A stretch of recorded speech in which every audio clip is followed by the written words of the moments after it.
Hey crafty friends, this is Jenny from CraftTestDummies.com, and today we're going to talk about punch boards from We Are Memory Keepers.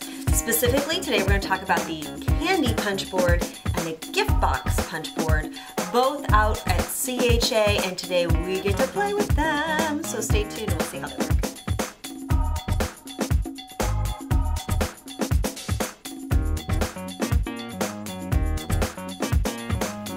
All right, and now we're going to take a look at the candy box punch board. This is actually kind of cute and petite.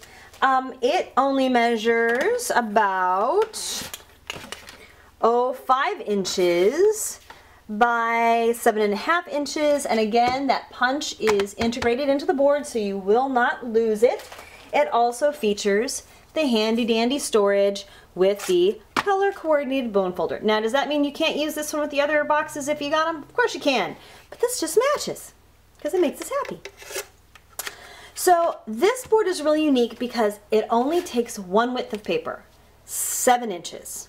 So if you want to use your 6x6 paper pads, it won't work. You got to start with an 8.5 by 11 inch paper, or 12 or whatever scraps, but it has to be at least 7 inches wide in order to make the repeats that fold into the box. So I don't even know how long this is exactly, but I know that it's 7 inches wide. And to get started, you line it up on the start line, which actually is in this light purple color right in the middle. And I have to be honest, I missed it the first time I did it. Oh, let me take this out so I have that when I need it. But you slide it in and you give it a punch. Oop, or not. This is what I do, folks. Oh, there we go. I just had it jammed from the last one I made. Let's try it again. Line it up at the start line and give it a punch. And then you line it up with the diamond, which is kind of a raised area. So really it just slides right in. And then you slide it over. And when you make your first whole diamond, you punch it. And then you score it all the way down. Now, this one has kind of that other issue that the envelope punch board did, which is if I want it to go all the way down, it's not going to, at least on the first pass, because it's just not quite long enough. But I'll show you how you fix that. And a punch, and a score. Oh, here we go. And one more. And a punch, and a score. Now, you notice this is only 1/2 so far, so I actually have to flip it over. And I have to do the same thing again. Line it up on the start line, slide it over, and then go ahead and punch and score. And now you see I get the rest of that score line all the way down. Now, this is another one of those two-ended punches. So what you can do is flip it around like so, and then you line up these little triangles here on the back. They might be hard to see on camera, but trust me, they're there. They're raised, so again, it just fits right in, and then as you slide it around, it makes like a little fish tail. It reminds me of like a little whale tail here, boop, like that. So that way, it's just a different look to your candy box. So, in order to create the candy box, you just fold it over on your scored lines, like so, and then affix your adhesive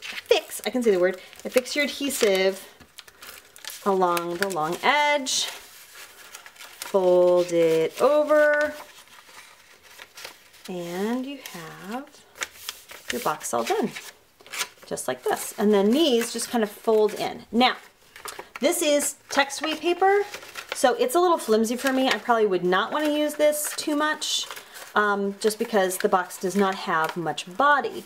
When you use heavy-duty cardstock like this, you see you get a much, it's really sturdy. And this is a 12 by 12 sheet of paper, or not 12, 7 inches by 12. And obviously this is long enough you could put pretzel rods in this and give them as little holiday gifts, or pencils, or something long and skinny. This is the smallest one that I could make. This is the 4 inch, I think, is the smallest one it recommends.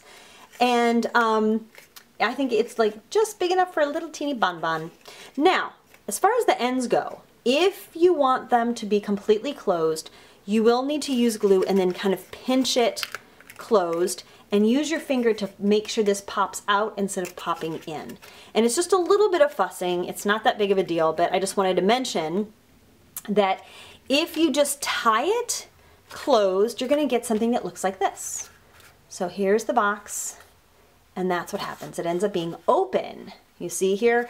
So, which is fine if you're just going to use this as a decoration, but if you actually want to put stuff inside it, you're going to have to find a way to put stuffing in the ends or, you know, wad up some tissue paper. I actually like squishing them together like this and using some glue. That way it stays all the way around and nothing will fall out.